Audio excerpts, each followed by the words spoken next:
This week on the Your Courageous Life podcast, I'm talking about forgiveness and the process of forgiveness. And let me tell you something, it is definitely a process. If you have ever tried to forgive someone and you feel like one day you're totally going, okay, I get it. I accept that what happened happened. I didn't like it. I accept it. I'm going to move forward. And then another day you're like, F them. I cannot even believe they did that. Let me tell you something. You're normal. Okay. You're normal.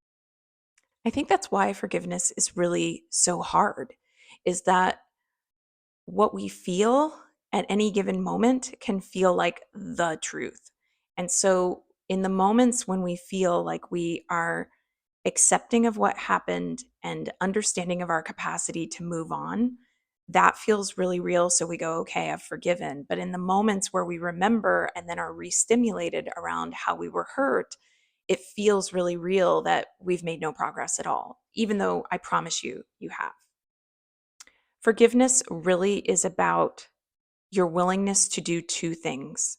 One, accept that the past is the past and that you cannot change the past. And two, see your power, capacity, and resilience. It's those two things going together. Sometimes people don't want to forgive because they don't want to accept the past. It's this big thing of like, that should not have happened. And it might be true that in a perfect world, that should not have happened. But the reality is that whatever happened did happen, and now it needs to be dealt with. And the other essential component of forgiveness that I see is this stepping into your own power and capacity that you did, in fact, survive what happened and that you will, in fact, go forward and continue to survive.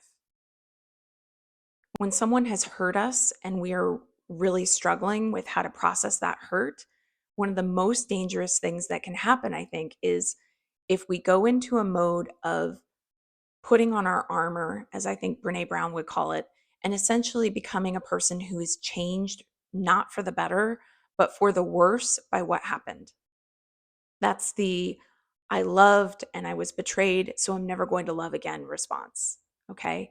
It's letting this slice of our human experience, which, by the way, no one ever escapes. Like, no one gets out of a life without at some point experiencing betrayal, harm, hurt, things like that.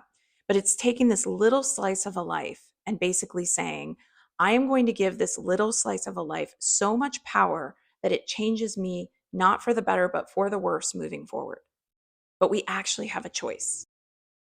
Where we have a choice is to be able to say, I'm going to take this little slice of a life and remember that it's little, it's tiny, it's teensy, it's a little slice of a life. And I am not at all saying that the feelings aren't real, because shit, I know they're real. But you cannot allow that little slice of a life to dictate the rest of your life.